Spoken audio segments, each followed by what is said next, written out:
শৈশব থেকেই সুন্দরবন আমার কাছে এক রহস্যময় নাম ছিল। যে কোনো কল্পকাহিনীর জায়গা, যেখানে কুয়াশা ঢাকা নদী, গা ছমছমে জঙ্গল আর ছায়ায় লুকিয়ে থাকা রয়্যাল বেঙ্গল টাইগার। আজকের এই ভ্লগে আমি আপনাদের নিয়ে যেতে চলেছি এক রোমাঞ্চকর যাত্রায়, বিশ্বের বৃহত্তম ম্যানগ্রোভ অরণ্য, আমাদের অদ্ভুত ও রহস্যময় সুন্দরবনে। গঙ্গা, ব্রহ্মপুত্র ও মেঘনার মিলিত বদ্বীপে গড়ে ওঠা এই অরণ্য শুধু প্রকৃতির এক বিস্ময়ই নয়, বন্যপ্রাণেরও এক বিশাল আবাসস্থল। এখানে আছে রাজকীয় রয়্যাল বেঙ্গল টাইগার, চিত্রল হরিণ, লবণ জলের কুমির, বাহারি রঙের পাখি এবং হাজার রকমের মাছ ও কাঁকড়া।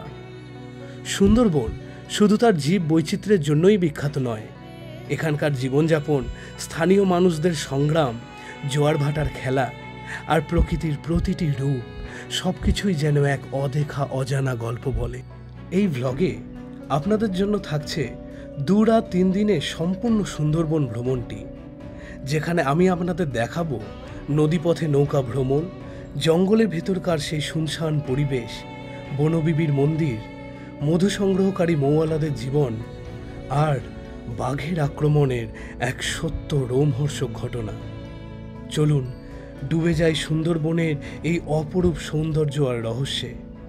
যদি ভালো লাগে অবশ্যই লাইক, কমেন্ট আর সাবস্ক্রাইব করতে ভুলবেন না কিন্তু।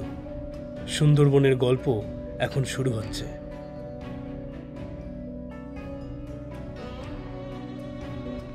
ঘড়িতে তখন বাজে ঠিক 5:30। কুয়াশা মাখা এই ভোরে আমি আর আমার মা একটি ক্যাব ভাড়া করে বেরিয়ে পড়লাম আমাদের ডেস্টিনেশনের উদ্দেশ্যে। আমাদের গন্তব্যস্থল শিয়ালদা স্টেশন। ঠিক 1 ঘন্টা 40 মিনিটে আমাদের ক্যাব এসে পৌঁছলো কলকাতার ব্যস্ততম স্টেশন শিয়ালদা স্টেশনে, আর এখান থেকেই আজ আমাদের ক্যানিং লোকাল ধরতে হবে। এখন ঘড়িতে বাজে 7:11 আর আমাদের ক্যানিং লোকাল হচ্ছে 7:42-এর। ক্যানিং লোকাল এটা হচ্ছে সকাল থেকে 3rd ক্যানিং লোকাল। প্রথম থাকে মনে হয় 5:45, তারপর মনে হয় 6টা সামথিং, তারপর হচ্ছে 7:42। তো আমি আর মা পৌঁছে গেছি আর এখন যাব স্টেশনে, ঢুকবো, স্টেশনে ঢুকে টিকিট কাটবো। শিয়ালদার সাউথ ডিভিশনের টিকিট কাউন্টারের কাছে আসতেই দেখলাম প্রতিটি টিকিট কাউন্টারের সামনে পড়েছে লম্বা লাইন। ভাবলাম টিকিট কাটতে গিয়ে আমাদের ট্রেনটাই না মিস হয়ে যায়। ভাগ্যক্রমে মহিলাদের একটি অপেক্ষাকৃত ছোট টিকিট কাটার লাইনে দাঁড়িয়ে মা সহজেই 2টো টিকিট পেয়ে গেল। আর ঢুকেই দেখি 15 নম্বর প্ল্যাটফর্মে দাঁড়িয়ে আছে আমাদের 7:42-এর ক্যানিং লোকাল। তো এখন ঘড়িতে বাজে 7:34, এই দাঁড়িয়ে আছে 7:42-এর শিয়ালদা ক্যানিং লোকাল। এটা ধরবো। আর প্রচুর লম্বা লাইন ছিল, তো আপনাদের সঙ্গে যদি কোনো মহিলা আসেন তাহলে আপনাদের সুবিধা হবে, নাহলে আপনাদের লম্বা লাইনে দাঁড়িয়ে মোটামুটি হয়তো হাফ অ্যান আওয়ারের লম্বা লাইন, ওটা যদি দাঁড়াতে হতো তো মেবি এই ট্রেনটা পেতাম না। যেহেতু আমার সাথে মা আছে, তো খুব শর্ট একটা লাইনে দাঁড়িয়েছিল, জাস্ট 3-4 জনের পরেই দাঁড়িয়েছিল আর ইজিলি টিকিটটা পেয়ে গেল। বাই দ্য ওয়ে, এখান থেকে মানে শিয়ালদা থেকে ক্যানিং ভাড়া হচ্ছে ট্রেনে পার পারসন 15 টাকা করে। একদম রাইট টাইমে ছেড়ে ট্রেন ছুটে চলল পশ্চিমবঙ্গের দক্ষিণ প্রান্তের দিকে। সকাল সকাল ট্রেনের দরজায় দাঁড়িয়ে কুয়াশা মাখা গ্রাম বাংলার দৃশ্য অনুভব করতে করতে কখন যে 1 ঘন্টা 14 মিনিট কেটে গেল বুঝতেই পারলাম না। এখন ঘড়িতে বাজে দেখো 9:04 আর ঠিক 8:56-এ আমাদের ট্রেন কিন্তু ক্যানিং স্টেশনে ঢুকে গেছে। আর আমরা এরকম বাইরে দাঁড়িয়ে আছি ক্যানিং স্টেশনের বাইরে, দেখতে পাচ্ছ মোটামুটি মডারেট ভিড় আছে। আমাদের যে ট্যুর অর্গানাইজার তার নাম হচ্ছে মিনতি ট্রাভেলস। তো মিনতি ট্রাভেলসের যার মাধ্যমে এক্ষুনি কল করছে। হ্যাঁ, আমি এই স্টেশনের বাইরেই ওয়েট করছি, ঠিক আছে? হ্যাঁ, আপনি আসুন, আমি এখানেই আছি দাঁড়িয়ে। তো আমরা মিনতি ট্রাভেলসের আন্ডারে সুন্দরবন ট্রিপটা করবো এইবারে। 2 রাত 3 দিনের ট্রিপ হবে। আর আমাদের জার্নি ক্যানিং স্টেশন থেকে শুরু হয়ে গেছে। আমরা এখন যাচ্ছি গদখালির দিকে। আচ্ছা, তো আমাদের রিসিভ করেছে এখান থেকে এই দাদা। তোমার নামটা একটু বলে দাও। আমার নাম সমরেশ বর্মন। সমরেশ বর্মন। আচ্ছা, সমরেশ বর্মনদা এসছে মিনতি ট্রাভেলসের পক্ষ থেকে আমাদেরকে এখানে ক্যানিং স্টেশন থেকে রিসিভ করতে। ক্যানিং থেকে গদখালি ফেরিঘাটের দূরত্ব হচ্ছে 29 কিলোমিটার, যা যেতে আপনার সময় লাগবে 45 থেকে 50 মিনিট মতো। আর যেতে যেতে পথে চোখে পড়ল মাতলা আর হোগল নদী। সো এখন পৌঁছলাম হচ্ছে গদখালি ঘাট। এখান থেকে নদী একটুখানি, এখানে আমাদের বোট দাঁড়িয়ে আছে, তো এখান থেকে বোটে চড়বো। বোটে চড়ে দেখা যাক কোথায় যাওয়া যায়। প্রথমে বলছে আমাদের যে রিসর্ট আছে বা যে হোটেল আছে ওখানেই ডিরেক্ট নিয়ে যাবে। আর এইখানে যদি কেউ বাইক বা নিজের গাড়ি নিয়ে আসেন তাহলে এরকম কিন্তু অনেক গ্যারাজ পেয়ে যাবেন যেখানে আপনি গাড়ি কিন্তু পার্ক করতে পারবেন। দেখছেন এখানে অনেক ভালো ভালো গাড়িও পার্ক করা আছে, মার্সিডিজ, BMW সব পার্ক করা আছে। তো আপনি এখানে নিজেদের গাড়ি বা বাইক কিন্তু এই জায়গাগুলোয় পার্ক করে আরামসে ঘুরতে পারবেন। এই হচ্ছে ঘাটে ঢোকার রাস্তা। সামনে লেখা আছে welcome to the only mangrove tiger habitat of the world, Sundarban tiger reserve. এই পৌঁছে গেছি আমরা ঘাটে। এই বোটটাই করে আমরা যাব। দেখে সময় এই আমাদের জার্নি স্টার্ট হয়ে গেল গদখালি ফেরিঘাট থেকে। এখন আমরা যাচ্ছি গোসাবার দিকে।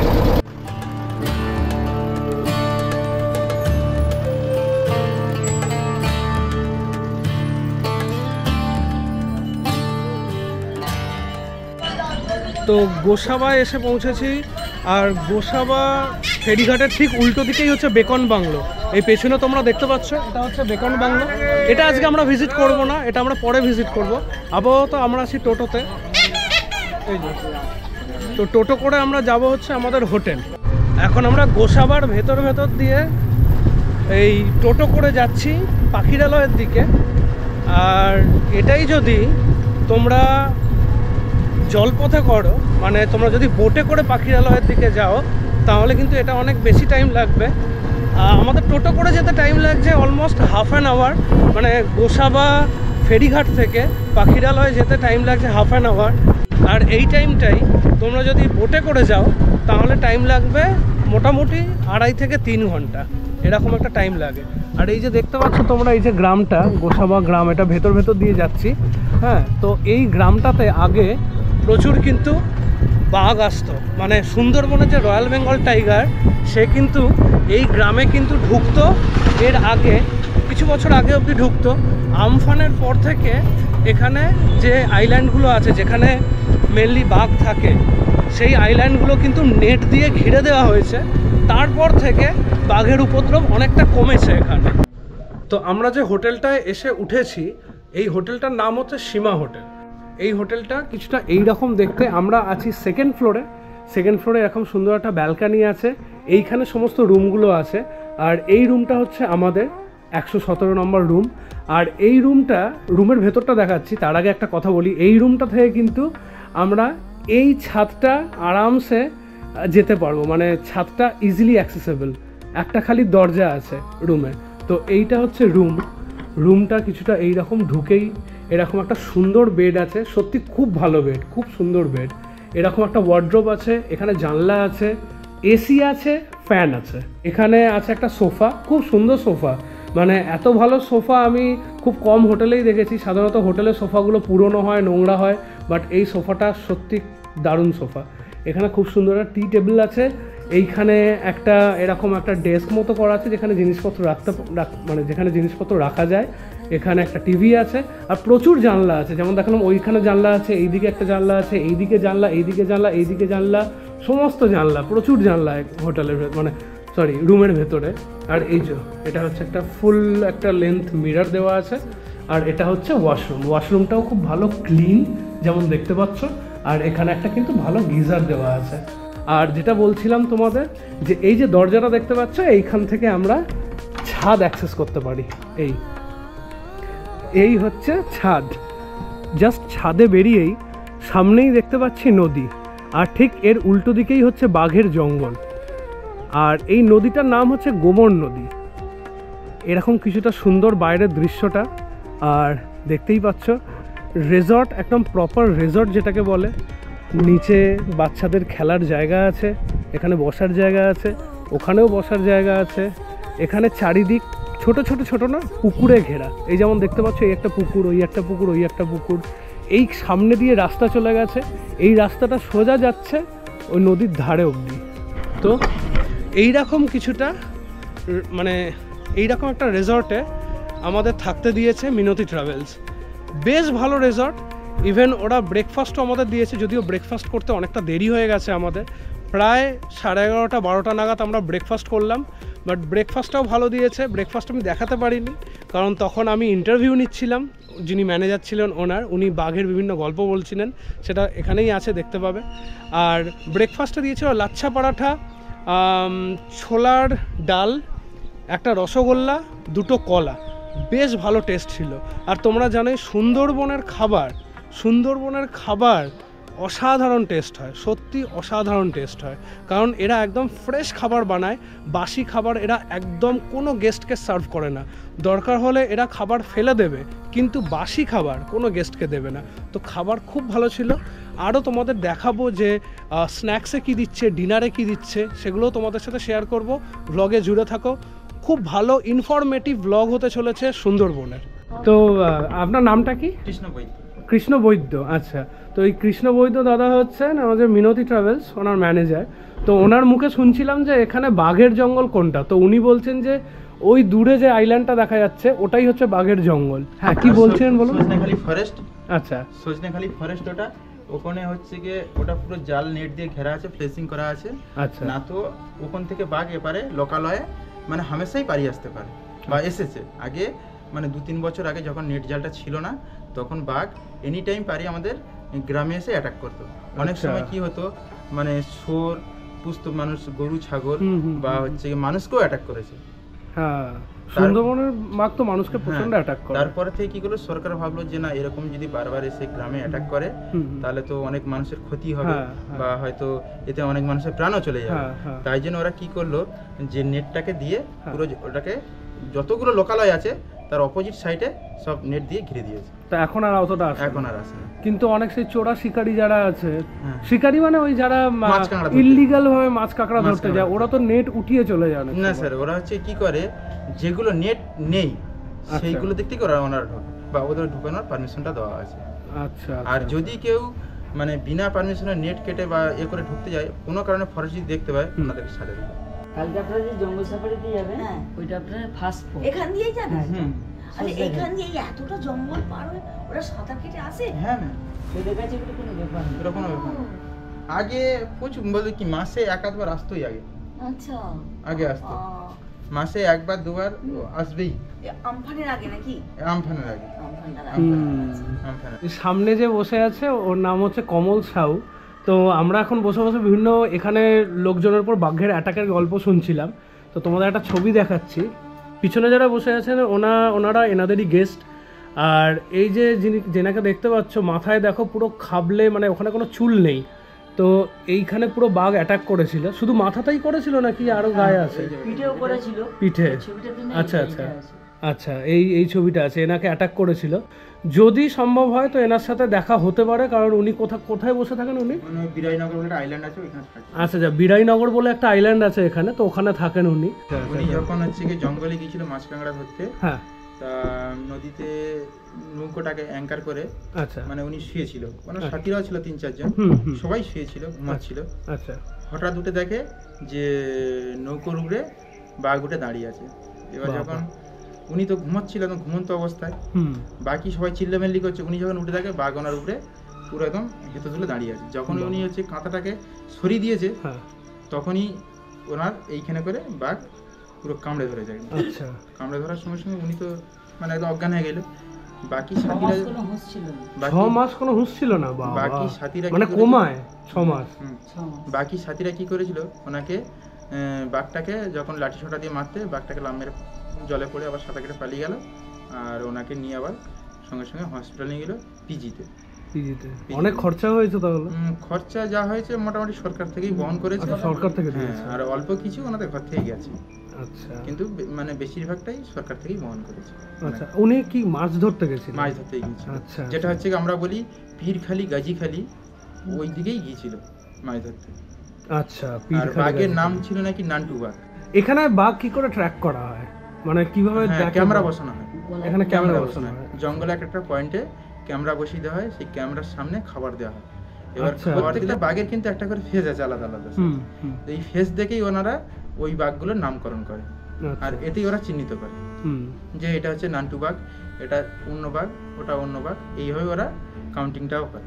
আচ্ছা, কিন্তু এখানে রেডিও কলার পরানো হয় না বাঘকে? না, এখানে ওই ক্যামেরা ফিট করা হয়, fit করা হয়। ওই দুদিকে দুটো ক্যামেরা ফিট করা হয়, মাঝখান দিয়ে যখন বাঘ যায় তখন ওই ডোরা কাটা যেগুলো থাকে না, যেমন আমাদের ফিঙ্গারপ্রিন্ট হয়, ওদের ডোরা কাটাগুলো হচ্ছে ওদের প্রিন্ট, ওদের আলাদা আলাদা হয় প্রত্যেকটা বাঘের। আচ্ছা। হ্যাঁ, আরেকটা হচ্ছে গিয়ে যেটা হচ্ছে আমাদের গ্রামের একটা ছেলে, উনি গিয়েছিল ফরেস্ট ডিপার্টমেন্টে রাজমিস্ত্রি কাজ করতে। আচ্ছা। আজ থেকে বছর 2 আগের কথা, বছর 3 আগের কথা। তা উনি যখন ওই রাজমিস্ত্রি কাজ করে 2টো অবধি তো কাজ, বিকেলবেলা যখন সময় পায় কি করে, ওই যে ফরেস্ট ডিপার্টমেন্টে প্রত্যেকে একটা করে জেটি ঘাট করা আছে, যেটা হচ্ছে কি আমাদের এই ফরেস্টের মানে লোকজন ওটা নামা করে বা টুরিস্টরা ওটা নামা করে। ও কি করেছে, প্রত্যেক দিনের মতন ডেলি গেছে, একদিনও গেছে, সেদিনও গেছে, গিয়ে ওই সুত ফেলছিল, মাছ ধরা সুত ফেলছিল। আর বাঘ কি করেছে, ও রাত্রেবেলা কখন ওই জাল, কিন্তু জাল দিয়ে ঘেরা আছে সব চারধারে, জালের সাইড থেকে কিভাবে এসে জেটি ঘাটের তলায় ছিল। ও কিন্তু জেটি ঘাটের তলায় ছিল বাঘ? ও কিন্তু জানে না, মানে জেটি ঘাটের তলায় ছিল বাঘ? ছিল।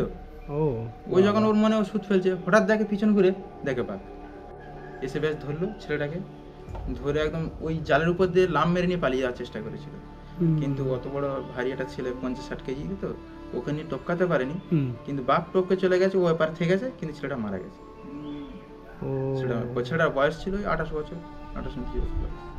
মানে বাঘ এরম ভাবে অ্যাটাক করেছে, মানে রক্ত ইয়ে হয়ে মারা গেছে। এই জায়গায় ধরেছে তো সঙ্গে পিছনে সঙ্গে মেরে দিয়েছে। আর ও তো একবার যদি ঘাড়ে পেয়ে যায় আর বাঁচানো মুশকিল।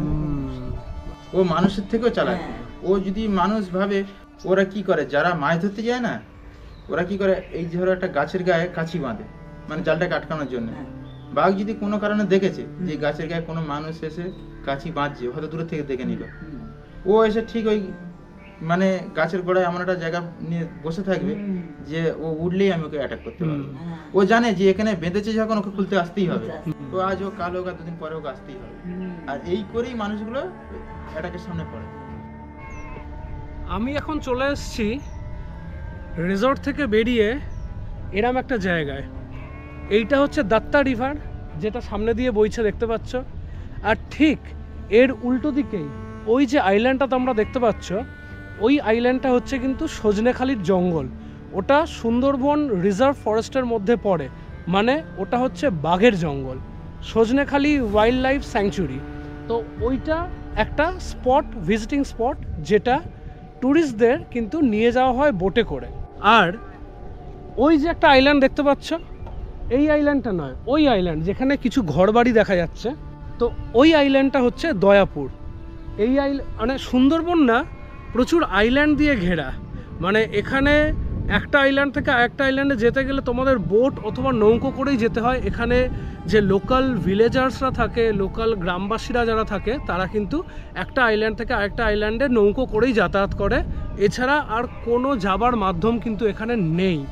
তো এরকম একটা সুন্দর পরিবেশে আজকের আবহাওয়াটাও তোমরা দেখো, রোদ্দুর নেই, শীতকালও নেই, যদিও একদম ফেব্রুয়ারির শুরু, আজকে ফেব্রুয়ারির 1 তারিখ, কোনো রকম ঠান্ডা নেই, আর রোদের তাপও কিন্তু নেই, রোদও নেই, একটা প্লিজেন্ট ওয়েদার। আর এই রকম ওয়েদারে সুন্দর ফুরফুরে হাওয়াও দিচ্ছে।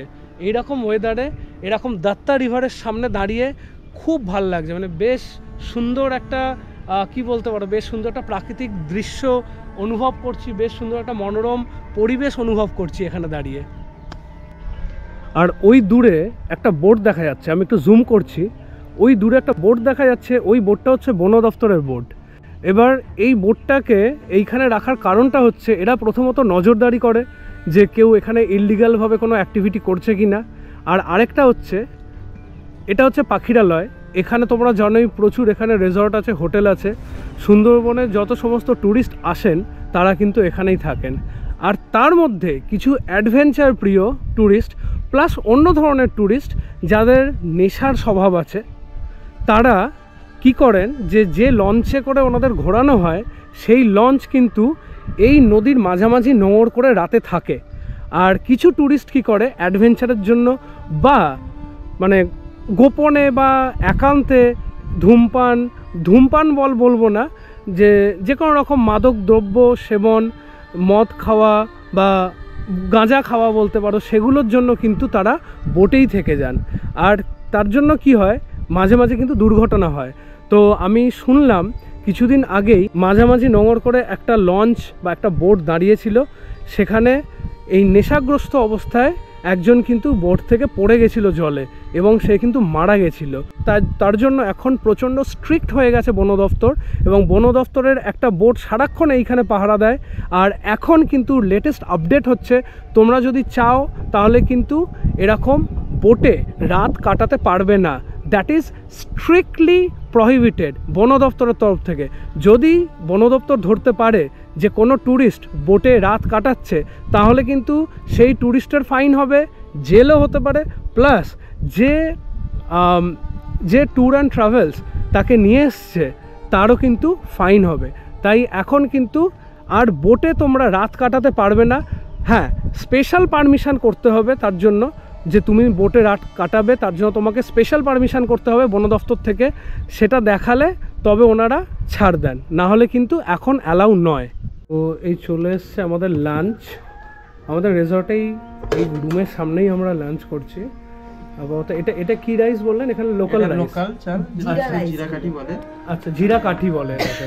আচ্ছা, মানে আমাদের যেটা হচ্ছে কি মেইনলি যেটা হচ্ছে কি যে বাইরে থেকে যে চালটা আসে, হ্যাঁ, সেই চালটা পালিশ বা খুব সুন্দর চাল হয়। আচ্ছা, আমরা ভাবলাম যে স্যার একটু লোকাল চাল খাওয়াই একদিন। আচ্ছা আচ্ছা, সেই জন্য লোকাল চালটা খাওয়ানো হচ্ছে স্যার। মানে এটা এখানেই উৎপন্ন হয়? আচ্ছা আচ্ছা আচ্ছা। এই দেয়া হচ্ছে ডাল, এখানে আছে চিংড়ি। আচ্ছা, এটা চিংড়ি মাছের কি? চিংড়ি মাছের মালাইকারি এটা। আর এইটা হচ্ছে পাবদা। বাহ, এটা হচ্ছে চাটনি। আর এই হচ্ছে পাঁপড় আছে। বাহ, এই হচ্ছে আজকের লাঞ্চ। এটা হচ্ছে বনভূমি মাতার মন্দির, আর এইটা হচ্ছে পাখিরালয় ফেরিঘাট। আমরা এই ছোট বোটগুলো করে যাব হচ্ছে পাখির জঙ্গলে।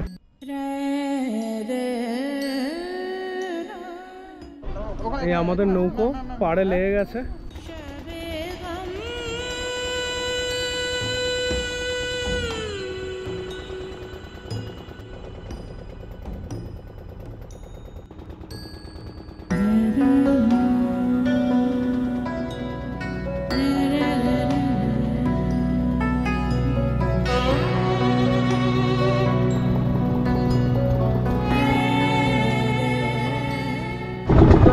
দেখো, সামনেই একটা খাড়ি ঢুকে গেছে।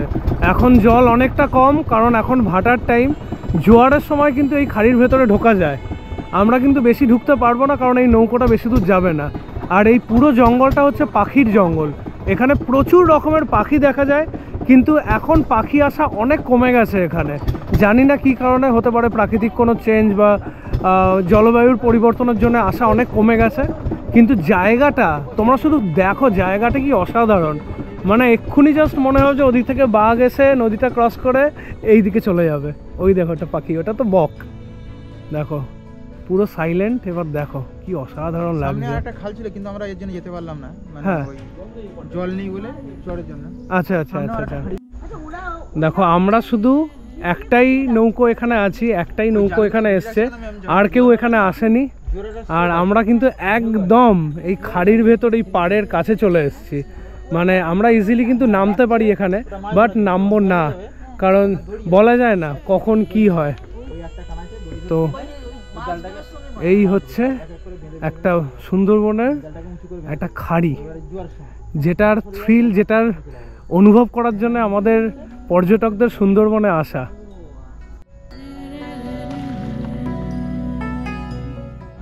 এই দেখো, সামনে কিন্তু অনেকগুলো পাখি দেখা যাচ্ছে। এই পাখিগুলোর নামটা আমি পরে বলছি, আমি ঠিক জানি না। তো পাখিগুলো হচ্ছে বডিটা সাদা, মাথা ঠোঁটটা কালো, আর পাটাও কিন্তু কালো। আর দেখছো এক পায়ে দাঁড়িয়ে আছে। মাটি থেকে বা পাঁক কাদা থেকে শামুক, কেঁচো এইসব খুঁটে খুঁটে খাচ্ছে এরা। এই দেখো,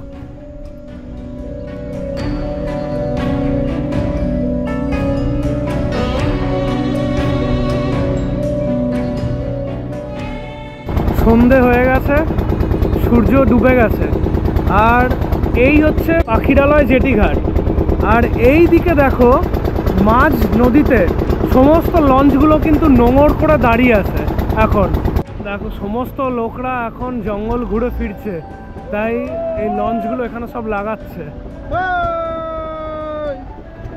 হোটেলে ফেরা মাত্রই হাতের সামনে পেয়ে গেলাম গরম গরম লিকার চা আর চিকেন আর ভেজ পকোড়া। সুন্দরবনের হোটেলগুলিতে আয়োজিত ঐতিহ্যবাহী লোকনৃত্যের অনুষ্ঠান সত্যি একটি মনোমুগ্ধকর অভিজ্ঞতা। দূর দূর থেকে এইসব নৃত্যশিল্পীরা আসেন শুধুমাত্র পর্যটকদের মনোরঞ্জন করার জন্যে। এই নৃত্যশিল্পে উঠে আসে সুন্দরবনের সাংস্কৃতিক ঐতিহ্য, জীবনধারা ও প্রকৃতির সঙ্গে তাদের গভীর সংযোগ।